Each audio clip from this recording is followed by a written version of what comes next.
Our lunch speaker today is Robin Hanson, who is an associate professor of economics at George Mason University and a research associate at the Future of Humanity Institute at Oxford University. His full bio is in the program. Please read it. Robin's an economist, but he's not a typical economist, I would say. And I mean that in the very best sense. He takes ideas that you might have heard something about, robotics or artificial intelligence, for example, and he digs deep into them. He applies the tools of economics, philosophy, even some public choice theory, I'd say, to sort of see what happens, and leads to some very surprising and unsettling conclusions. In an earlier phase of his thinking, some of which I think you can see in his book, at least back to 1998, he was writing about the singularity, which other people have written about. But for Robin, it was different. His analysis didn't conclude with Skynet and Terminator, but this sort of dizzying conclusion that economic growth could go from doubling every 15 to 20 years to doubling every week. And once you start to think about what that means, your mind starts to fall apart. And one publication wrote at some point that flicking through Robin's thoughts, you start to feel the ground shifting beneath you. And with this book, The Age of M, I think he continues causing that ground to shift. And I've read the book. It's really fascinating, and I'm very much looking forward to hearing Robin's talk.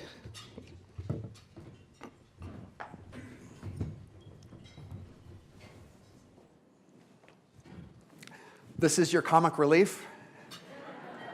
You've been studiously going through lots of current, deep issues with the current economy. They're all complicated, well beyond my details.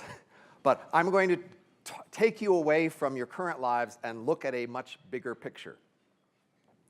So, this is all of history on one graph. On the y-axis is the growth rate of the human economy when it was humans and of other things before then. And on the x-axis is logarithm of time until sometime in the near future, so I can fit it all on. And what you see is that history is reasonably well summarized as a sequence of exponential growth modes. During each mode, there was relatively steady growth, and then a sudden transition that took much less than a previous doubling time to a much faster growth mode. So human foragers doubled roughly every 250,000 years. Then suddenly human farmers doubled roughly every 1,000 years. And in the last few hundred years, the industrial economy has doubled roughly every 15 years. And if this trend were to continue, then we've had a relatively consistent rate of how much faster each mode grows relative to the previous one and how many doublings each mode lasts. So following that pattern, sometime in the next century or so, not very precise, there might be a 5-year period during which we transition from our mode to a new mode where the economy might double every month or faster, and that would last a year or two, and then something else would happen. So that sounds completely crazy, of course, but it would also have sounded crazy in the past had you told people before the previous jumps in growth rates. It would also have been crazy. How could this possibly happen? One of the most common speculations about a very big disruption that might appear in the near future is artificial intelligence, robots as smart as people. How could that possibly happen? One most conservative route is we just keep accumulating better software like we have for the last 70 years. I used to be an AI researcher, and when I talk to people who have been in that field for at least 20 years, how far have we come in that time in the subfield you know best? And they usually tell me 5 to 10% of the distance. And at that rate, it's 2 to 4 centuries, which isn't in your lifetime, but it's not that short. It's a foreseeable future. Other people say we're going to have a great disruption whereby we're going to invent a much better theory of intelligence, 5 great equations, and then it'll all be so much easier, and it's just around the corner. A third approach is what I'm going to focus on, which is the idea of porting the software in the human brain. So as you probably know, if you have an old piece of software on an old machine that you like, and you have a new computer, and you'd like that old software to run on the new computer, you could just stare at the old software, try to guess how it works, and write software on the new computer that acts like the old one. Or you can write what's called an emulator on the new computer that makes the new computer look like the old one to the software. And if you can write an emulator, you can just move the software over and not understand how it works and just turn it on and it'll work fine. So the idea is to do that for the human brain. To do that, we need 3 kinds of technologies to be good enough, none of which are there yet. Plausibly not even for the next century. It'll take a while, but still, that's shorter than 2 to 4 centuries. We'll need lots of cheap, fast parallel computers. We'll need to take individual human brains and scan them and find spatial and chemical detail to see which kinds of cells are where, connected to what. And we'll need to have models of how each brain cell works in terms of how it takes signals in, changes internal state, and sends signals out. We don't need to model the rest of the cell. If we have good enough models for all the cell types and a good enough scan of a particular brain, you could put it together with enough cheap computers to make one big model of the whole brain. And if that's a good enough model, you could hook it up to hands, eyes, ears, mouth, and it would have the same input-output behavior. That is, you could talk to it, it might talk back. You could ask it to do things, it might do them. If that was cheap enough, that would change everything. Now, I've been around people who have talked about this idea for many decades. It's a staple of science fiction and futurism, and late-night college bull sessions. And the usual topics when it comes up is it even possible? When would it happen? Through what technology? If you made one, would it be conscious, or is it just a machine? If you made one of me, is it me, or is it somebody else? These are all fascinating questions that I'm going to ignore. I decided I wanted to focus on the question of what would actually happen. A century or so from now, not right around the corner, but still applying straightforward theory. So there are different kinds of futurism. There is just taking current trends like increased promiscuity, decreased work time, et cetera, and projecting it forward, ask what happens. There is imagining disruptive technology like self-driving cars or blockchains and asking how that might play out and when. And then there's a third kind of futurism, which is taking one of those disruptive scenarios and asking what would be the social consequences. A lot of the people who do technology forecasting don't think that third thing is possible. Like me, when I was an undergraduate in physics, they learned that there is no social science. It's all bullshit. And all you can do is maybe read science fiction to give you a vague idea of what might happen. But I am a professor of economics, like many of you are, and I think social science exists, so I decided to try to prove that to people by showing just how much you could say about this sort of scenario. So this is a map of academia. We're connected by co-citation links. It turns out to be a ring, but that's irrelevant for our purposes. What's relevant for our purposes is I've had an unusual, diverse background in my history, so I'm going to turn that to an advantage here. These are all the fields that I'm drawing on for this book. That means I can take the simple strategy of picking the low-hanging fruit. I go area by area, looking at our standard results, trying to apply it. When it's easy, I do it. When it gets hard, I just go on to the next. I'm being a theorist, and I'm going to do what theorists do everywhere. They might tell you otherwise. We look for our keys under the lamppost. That is, we make simplifying assumptions as necessary to get concrete conclusions. And that's what I'm going to do too. This is my last slide before I start telling you about my actual conclusions. I'm trying to tell you about my method, cover my ass as an academic.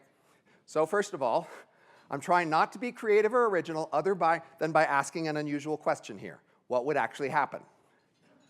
It's not my job to make you like or hate this new world.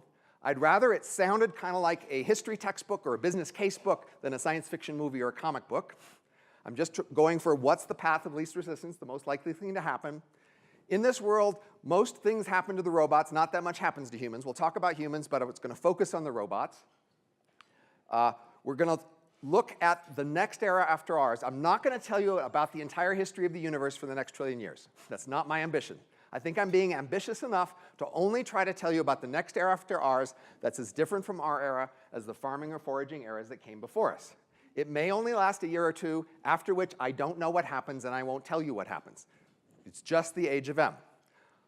I'm going to focus on what happens when this world is used to itself. It's in an equilibrium. So in the early Industrial Revolution, people weren't sure where it was going. It was hard to predict. There was a lot of disruption and fear. Now you're used to it. You know the industrial era, and it's easier to predict what you're doing now.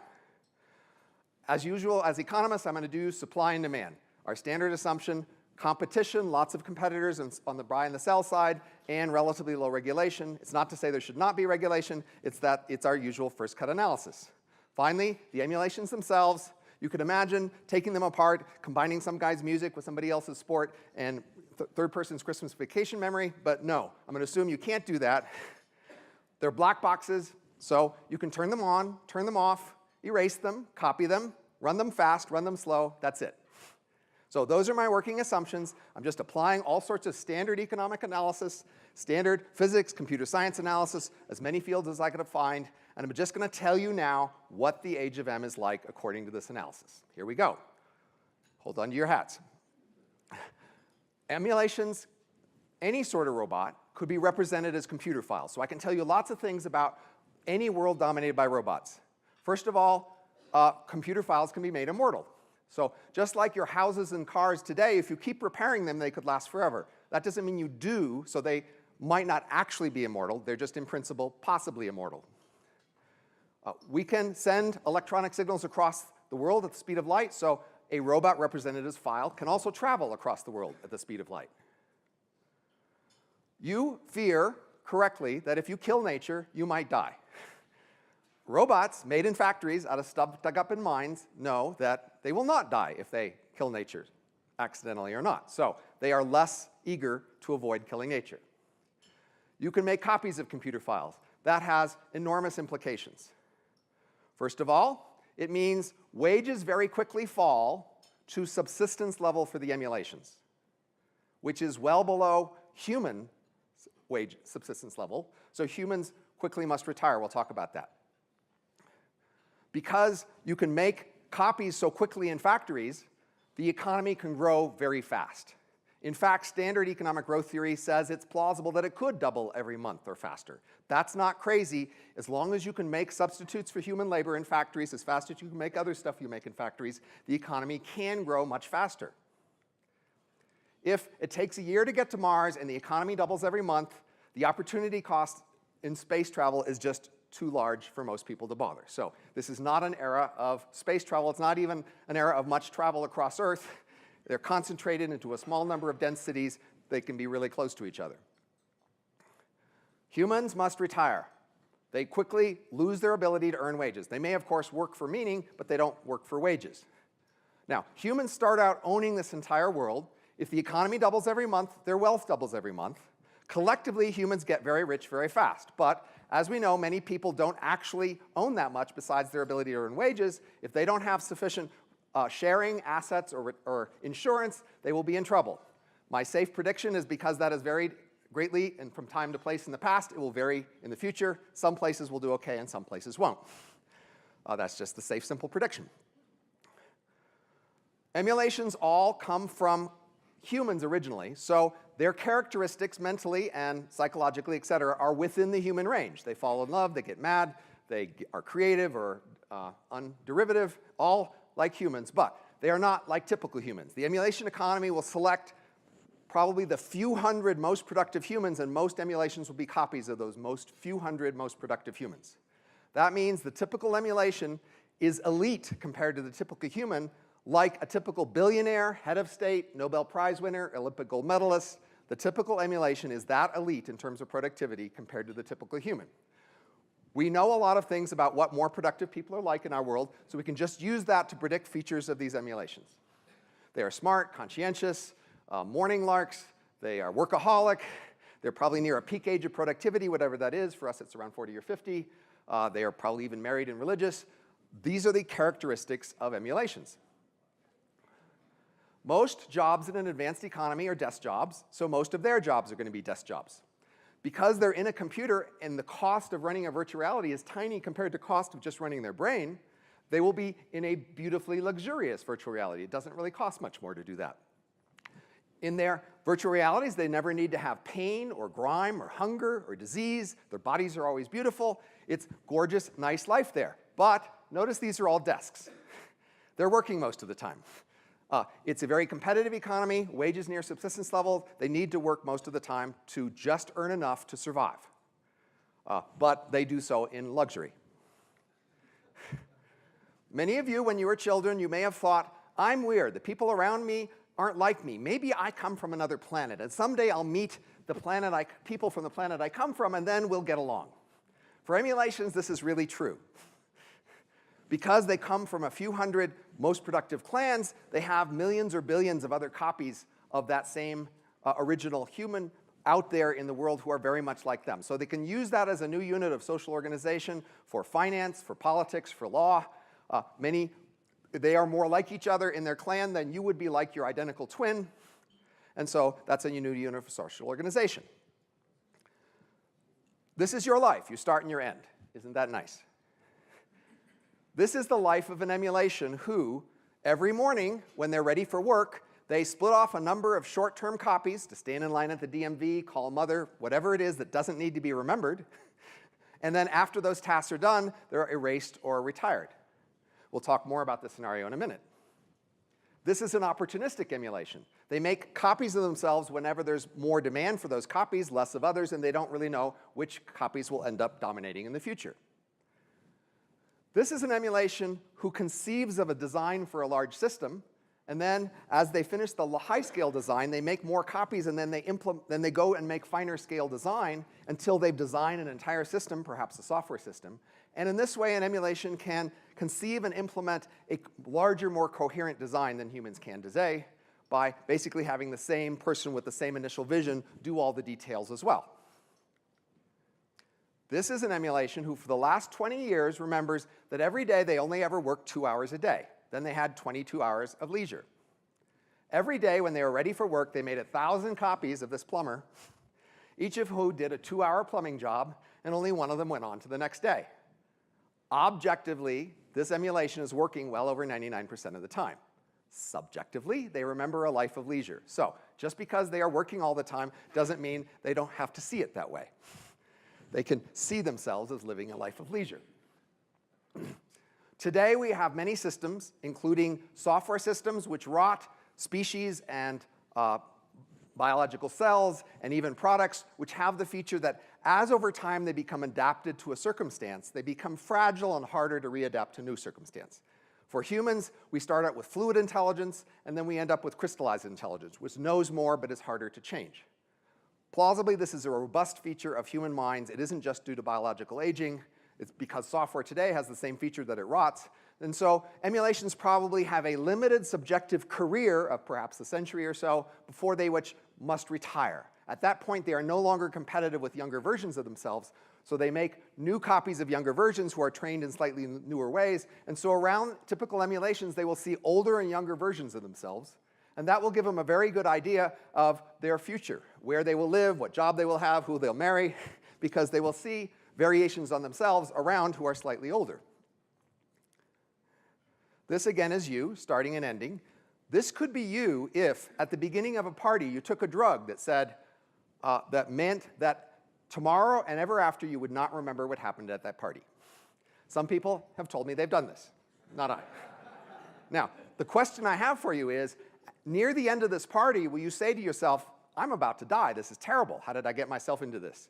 You could, you see, think that the moment you took this drug, you became a new separate creature with a new whole life, which only lasts for this party and then will end at the end of that, and think that's terrible.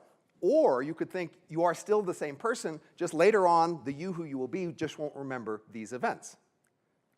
An emulation who splits off a copy to stand in line at the DMV can think about these things in exactly these same two different ways. They could think, I'm a new copy, I'm a new person, and I'm supposed to end in a couple hours, to hell with that, and I'm going to run away and rebel, etc., because freedom, freedom. Or you could think, no, this is just another part of me that I won't remember, and I will stand in line at the DMV and do my job. Of course, the emulations would have already, early in their life, experimented with this and found out whether they do this sort of thing, so it won't be at all surprised what happens to them. You might have opinions about what's right or wrong here, but I predict confidently that the emulations will be okay with this because it's a very competitive world and there's huge competitive gains to having this attitude. So they will be okay with this, whether you are or not. Now, even if it's okay for any one emulation to not remember what they did in the past sometimes, it'll be disruptive if you interact with somebody else and you can't really know whether they remembered what you talked about them before. So a simple solution is that they just copy teams whole together as a unit. Those teams work and socialize together and then end or retire together. So it's a simple, more familiar social life. Today, when you have celebrities, it's hard to meet them. Their time is scarce. For emulations, it's easy. They just split off a copy and you meet the copy. You can meet celebrities easily. Emulations can take events. So The hard thing to do with celebrity is to get them to remember you, because these short-term copies, their memories don't go back to the original. But we can use that to our advantage in the emulation world.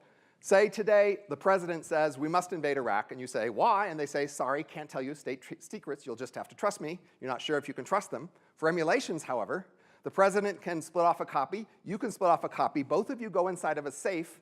Inside the safe, they tell you all their secret reasons. And at the end of the conversation, you just pick one bit that comes out, which is, was I persuaded? And then the entire contents of the safe is erased. And now you know whether, in fact, you are persuaded by their arguments, but you don't know what they are. So their leaders can be more trusted.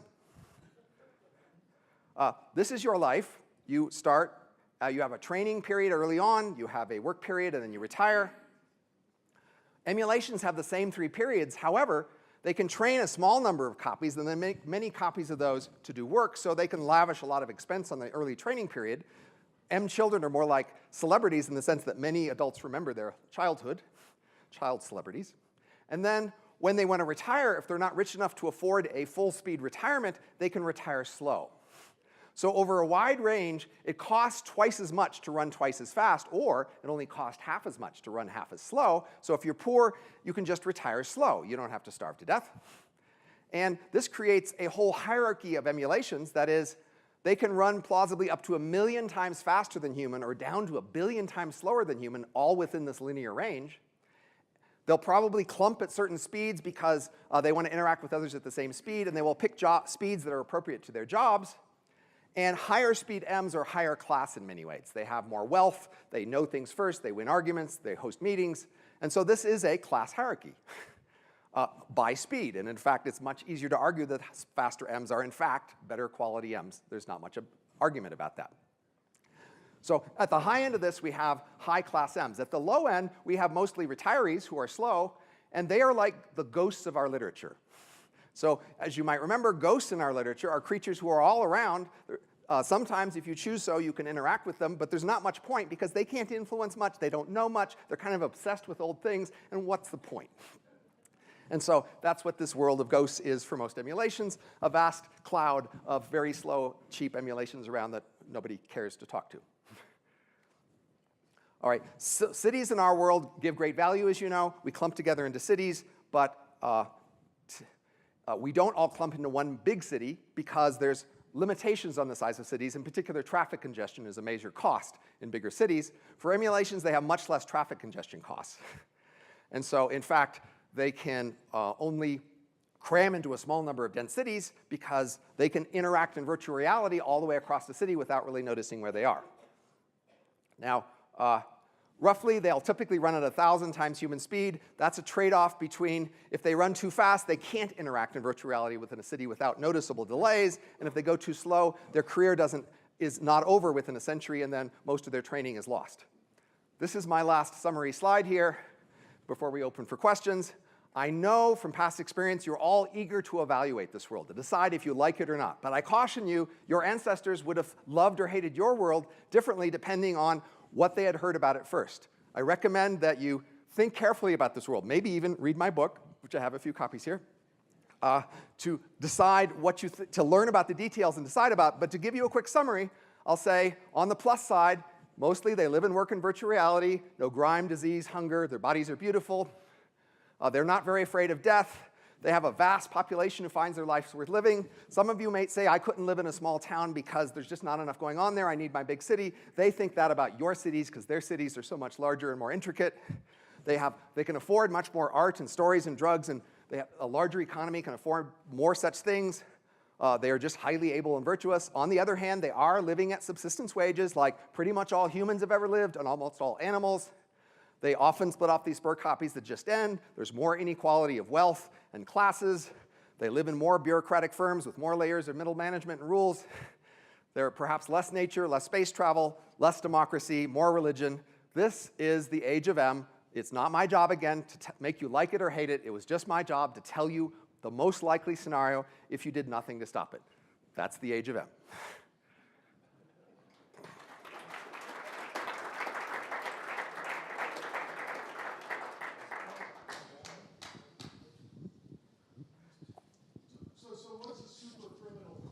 She's got a mic. So what does a super criminal look like in the Age of M? Like, if you were a disruptor, or do you remember like in the Selden paradox, whatever, I forget the name of the book, the Isaac Asimov? trilogy, yeah. I mean, what do you, So they're not that trilogy. afraid of death because they have lots of archive copies and they can just bring those back. The thing they are most opposed to and have a moral outrage against is mind theft. If I steal a copy of your mind, I could torture it for your secrets, I could make it compete with you, I can do all sorts of terrible things to you by stealing your mind. So the society has a great moral outrage against mind theft, and they would tell terrible stories about villains who steal minds for these nefarious reasons and the heroes who oppose them. I'm interested, you had one slide on humans retire, and I'm just wondering if the book had any more thoughts about what humans are doing with all their free time. Are they climbing Mount Everest because they can train now? Or Right. are they watching more television, which is good for me, because they have all these free hours? Did you do any more work in the book about what humans are doing? So this entire Age of M plausibly only lasts a year or two in human time, although it lasts for thousands of years to the typical speed emulation. So to the typical emulations, there's plenty of time for enormous cultural change, but not for the humans. Humans mainly only last a year or two after they suddenly lose their jobs. We already know around us many people who get rich when they're young and retire and what they do with their lives. We can just look at those people as a great indication of what rich humanity would do here. So I think we know pretty much what the humans would be doing. That is, first of all, they would be starving to death if they couldn't find sufficient insurance or sharing arrangements, but then once they had sufficient, they would do the things we've seen ordinary people do for a long time when they get rich enough to retire when they're young. They do the usual wide range of things that our society would do. Eventually, of course, if that lasts for centuries, they could evolve into very different cultures, but in a year or two, they can't. So it is pretty much as you see people around you doing now. Somebody have a mic?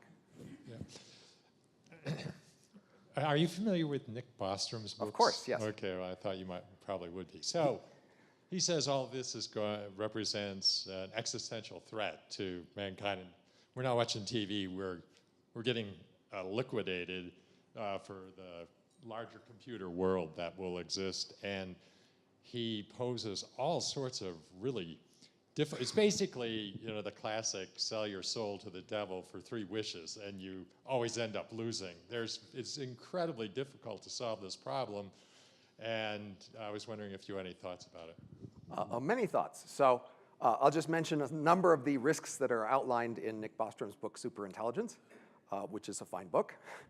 One scenario he's concerned about is that before, say, this age shows up that I'm talking about, some machine in a basement will suddenly discover the light of how to achieve great intelligence. It will take over the world in a weekend, and then it will rule all, and this will be irrelevant. So I actually find that scenario pretty unlikely, but this isn't the place to argue about that. 2 other scenarios that perhaps are more likely. One, he thinks that in the very long run, if things like emulations are allowed to evolve and evolution produces changes in them in the long run, they may simply become unconscious. They would lose conscious minds and become something else. That's obviously a very long time after the Age of M I'm talking about, but that's, in a sense, a long-run risk that conscious minds of the sort we have would just no longer become viable or useful in a very long run, and therefore we must find a way to stop competition to prevent that evolution. He also is concerned that even if they are conscious, their values will diverge from ours. So many people in this space basically think that we like what we like, and we know that over generations we have diverged from what our ancestors wanted, and even though that was too bad for them, we should not accept the same fate. We should somehow find a way to stop change so that we can ensure that our descendants do not have values that differ from ours. And there is a great research effort in what's called AI safety, and that's one of their main goals, is to find a way to make a robot that would not diverge over time in its values from ours. But I'm less concerned about that. I'm focused here on the Age of M, the next great era after ours. I think that's ambitious enough for the short run, and many things could happen in the eras after that, that's not the focus of this book. Hi, thank you for talking to us today. I thought I would follow up a little bit on Peter's question. So what if there's a band of humans that gather in Australia or in the mountains in Aspen and don't ascribe to the Age of M? I mean, this assumes it's globally, simultaneously. Let's say, so Australia, they said, we're not going to do that. Wouldn't it, in essence, lead to the destruction of one or the other, because the humans in Australia would think, well, hey, they're going to get really powerful and they're going to kill us because we're a threat, and we are a threat because we don't want to be taken over by them. So you get into that scenario. So at the end, one gets wiped out or the other. So there's several sets of questions there. One is the question of what happens about global variance. So actually, I think it's the opposite issue. Probably most of the age of M happens in a small number of places in the world. Those places thrive enormously. Other places don't necessarily. So if you had set yourself up a basic income somewhere else based on local income, you could be in trouble. You don't have much of a local income to tax to support your basic income. But in terms of, and obviously today we have subsistence farmers and still some foragers out there in the world. It's certainly not everybody has to join the bandwagon of a new way of life. Over time, we have seen it's been unequally allocated, and some places have jumped on a new way sooner than others, and in other places are still out there not having really switched. Obviously, humans have shown enough of a tendency and capacity for war over history that I couldn't possibly assure you that there won't be war in the future. That would be really stupid. Of course, war is possible in the future, but you should think about which axes war might be along. So in general, we have many axes in society along which we could have conflicts. During the Industrial Revolution, we had wars, but they really weren't wars between farmers and industrialists. They were typically wars between nations that included both farmers and industrialists and other nations. Obviously, there could be wars between the major M cities. There could be wars between clans. I think it's not obviously likely there would be wars between the humans and the robots. Now, you might say, why don't the robots realize it's in their interest to exterminate all the humans because they're not actually helping much? And I'd ask you, we've got these retirees in our world, and they're not actually doing that much for the rest of us. Why don't we kill them and take their stuff, and the rest of us will be better off? Obviously, one answer is you know some people who are retired that you like. But another answer is that doing so would actually threaten the stability of institutions we share. This would be a very disruptive sort of action, and who knows who would be next, and we might not want to go there. So similarly, if humans use the same institutions of law, politics, and finance with the emulations might also fear that by threatening that sort of disruption, they would threaten the institutions that keep the peace between them. That's a plausible hope, but again, the main thing you should worry about for the humans isn't what happens during this year or two, it's what happens next. And I haven't told you what happens next, so you should just be worried there. But that's just generically a problem with an accelerating future. In an accelerating future, unless you speed up, you really don't have much of an assurance of what happens in a long retirement. Robin, question is, how do the M's interact with the physical world? Because they have to have some interaction in order to create the chips, in order to create the power, in order to manage the distribution and building the physical infrastructure that supports their virtual lives. So probably 20% or so of jobs would be jobs very directly in the physical world, truck driving, managing factories, digging up in mines, repairing things, et cetera. Those jobs would, of course, need physical bodies. Now, they could be whatever bodies are appropriate to the task. We already know today that you can put humans in machines like steam shovels, and their mind will map that machine as if it was part of their body, so humans can actually use a wide range of bodies effectively.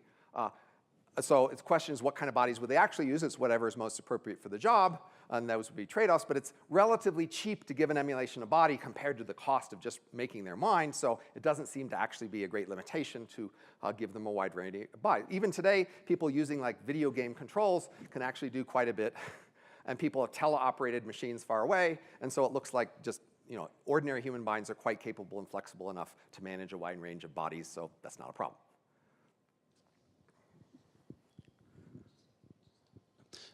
It sounds like the way you're thinking about it, humans reach a final state for their economic and, I guess, evolutionary development. If humans continue to persist, it sounds like logically they would have to keep spinning these M's off, right? So this one only lasts a year, but because humans can't, their own economy can't evolve for humans, they just are going to keep spinning off these M economies. Is that a correct way to understand what you're thinking? The M's would draw initially on humans for the source of their members of their economy. They would initially look for the most productive, say, lawyer, software engineer at the peak of their career as humans, but then quickly as the emulation world changes, they would be looking for younger, more flexible humans to scan to learn the new ways of the emulation world. That's a source of conflict because plausibly the very first scans will be destructive, and so you have the scenario early on of the rich emulation economy going to parents of promising children in the emulation world and saying, please, could we destructively scan your child to become a potential successful emulation. But yes, that's a conflict. But eventually the M world will be big enough that it will just get its way. that we already today have foragers out there and farmers out there, and they are still evolving, just very slowly, and so slowly that they just really can't keep up. Similarly, humans would continue to evolve, but still just too slowly to really matter that much. Is there a fundamental resource constraint that the Ems face? Is it energy, processing power? What are they maximizing? Well, clearly resources have been constrained all through history. They will continue. The universe is finite. It just has been that the actual amount of resources around so far have been plenty. Growth has not reached those limits, and plausibly during the age of M, it does not reach limits then. But again, this isn't the entire future of the universe for a trillion years. This is just a year or two, during which the economy might grow by a factor of 1 million or 1 billion. Some of that is growth in energy usage. Others of it is just miniaturization and using things better. But there seems to be plenty of energy on Earth for that sort of scale to survive this age of M. So during this age, they don't reach the but obviously, in some cosmologically short time afterwards, yes, they will reach limits. Why more religion, and what do you think it means for the potential for conflict? So the question was, why more religion? And second, what does it mean for the potential for conflict between Ems and humans? Well, first of all, we just noticed that in our world today, people who are more religious are in fact more productive. They select for more productive people. That's just a reason, all else equal, to expect more religion. But secondly, we actually have a pretty robust theory of the origin of religion relative to spirituality during the early farming era. And it seems like religion was important and formative in helping to crank up the cultural pressures to make foragers into farmers, which farming is not very natural to foragers. Farmers have more inequality, war, slavery, less travel, lots of property, marriage. These are all things foragers don't do. And so farming was able to do that in part via religion and other conformity pressures. In the last few hundred years, we've gotten rich and those farming pressures have weakened, and so we've actually drifted more toward foraging values. But when emulations suddenly are at subsistence levels, they will no longer feel rich and insulated from these sorts of pressures. And this world will need various cultural pressures to get them to act in ways that are not natural for foragers. So the function and reason why religion has existed in the past will again show up here. And I also note, most world religions survived the Industrial Revolution just fine. So they really have shown quite a robustness to large-scale changes in society. So I predict they'll do just fine in adapting to this change as well. That would be my basic. And that doesn't obviously have any prediction for conflict. People have conflict just fine with and without religion, so. So two things. One, I think by identifying lawyers as the most productive members of society, you've completely undermined all your other arguments, discredited yourself. But another thing about which I had a question was, if I understood it, it sounded very hierarchical, and that there was like, if I took an M, there were all these successors, but somehow they all knew they were the successors and they accepted they were successors, and you're saying you could send one off to DMV and then you could just turn it off. And presumably, if they're all independent consciences, they would each think of themselves as the entity, and the other ones would not want to recognize the hierarchy. So do you see that either being built into the bodies you would give the successors, or do you think they would somehow agree to be treated as successors? So literally there is a tree of descendancy. That's just a fact of causal origins. That's not a necessarily control or hierarchy. That's just a causal origin tree. Now, today, within each person, we each have conflicts. We have conflicts, me today enjoying dessert, me tomorrow paying for that, et cetera. Over our life, we have conflicts about whether to sacrifice a lot now for skills later. Most of us let other people handle those internal conflicts however they like, as long as it doesn't affect other people. I predict that within a clan, most of the rest of society will say, within your clan, you figure out how you want to do it. There will be a great selection for clans that find a way to manage themselves, find a way to be productive and to allocate these things somehow so that it works. Now, they can probably do that a variety of different ways because different personalities are probably okay with a variety of different ways of managing themselves, but they will have to find a way to manage it, yes. So early on in life, even in school at a young age, they would practice splitting off copies and having one of them go on and others not, and they'll just have you go over and over in that and try to get you used to it. If you just can never get used to it, you're just not a very good candidate for this world, just like today with children. We try to get them used to modern workplaces. Some people never get used to it, and then they don't get hired in well-paying jobs in modern workplaces. So this is just something the world will select for. Somehow you have to find a way to be okay with it, some way of thinking about it, some attitudes, but there's just lots of different ways.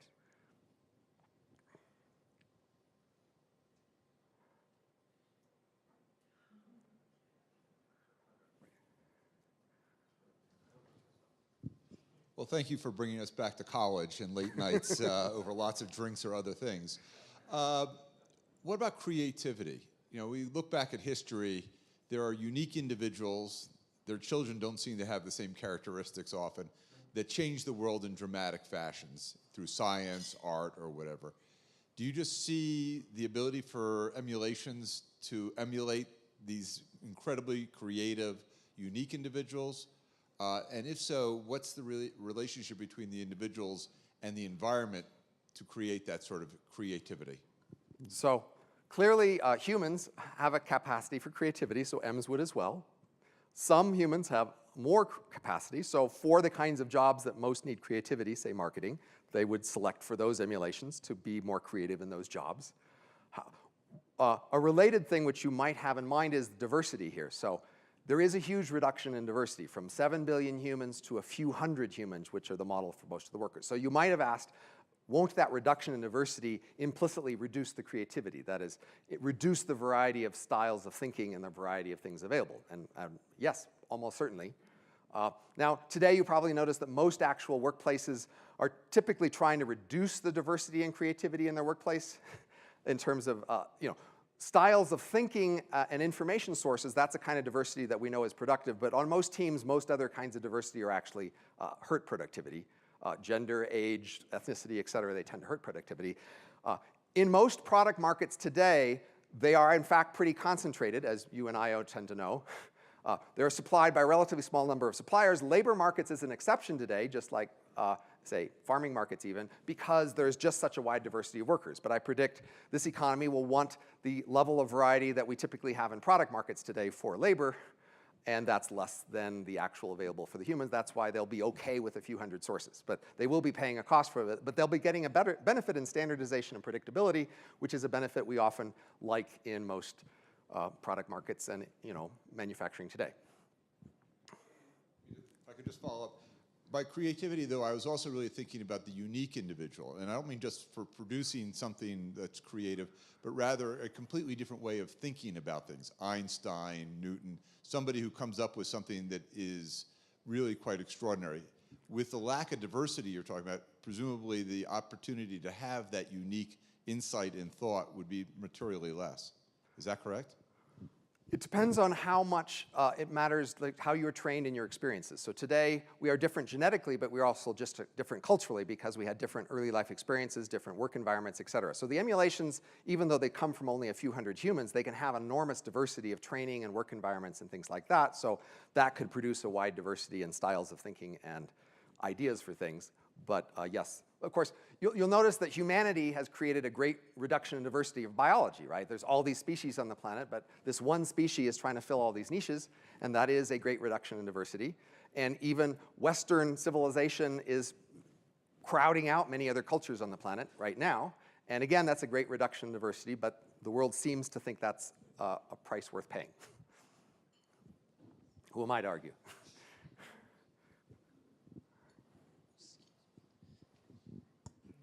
Is there a role for mutation and sexual reproduction? Not in the early M era, there's not much role for mutation or sex. That is, I predict because sex is so deeply ingrained in the human mind, the emulations would continue to like it and do it.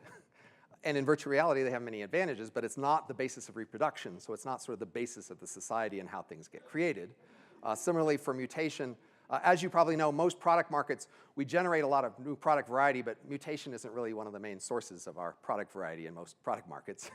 We have implicit mutation in the sense that we have variety of different styles of engineers and different sources they look at, and that's all plenty enough random variation. They don't need to go out of their way to add more random variation. Nor do we in most product markets today. In the back. I mean, is there a reason why biological humanity would let this future come to fruition? Economics is, to a large extent, theories of the world where nobody's in charge.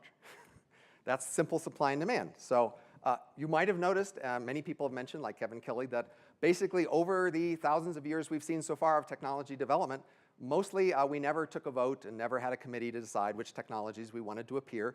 Technologies just appeared when somebody somewhere liked them, and that's how technology's been happening for a long time. Nobody's been driving the train. Nobody's been collectively deciding which technologies should appear. Maybe in the future, the world will develop a strong enough ability for global coordination that we can decide which technologies we want or we don't, but we're pretty far away from that at the moment, and I predict by the time the age of M shows up, we still won't be there. So if somebody likes this and can make trillions of dollars from it, it'll happen, and other people might disapprove, but what can they do? What's your point estimate for human population in this world? So this happens sometime in the next century. We already have demographic projections that say in the next century, population actually won't be that different from our current 7 billion. It might get up to 12 billion, fall back again to 6 billion or something. In the range of roughly 10 billion is when it would happen. And then that would stay true for the entire age of M. The human population can't grow very fast during 1 or 2 years, so it's roughly that size. The emulation population, however, very quickly can become much larger. So very quickly, most of the relevant population is in the emulations, especially given the fact that they run much faster than humans. In a sense, they count more. They have more experience. So just like today, there are still subsistence farmers and foragers out there, but they're a small fraction of the world population. They're there. You can go visit them. They have opinions about us, but mostly we ignore them. And that's what the emulations would mostly treat humans. As you probably have noticed, you look back on your ancestors with some degree of gratitude and nostalgia, but not so much respect. They have much more reason to look back on you that way. You're just not as good as them.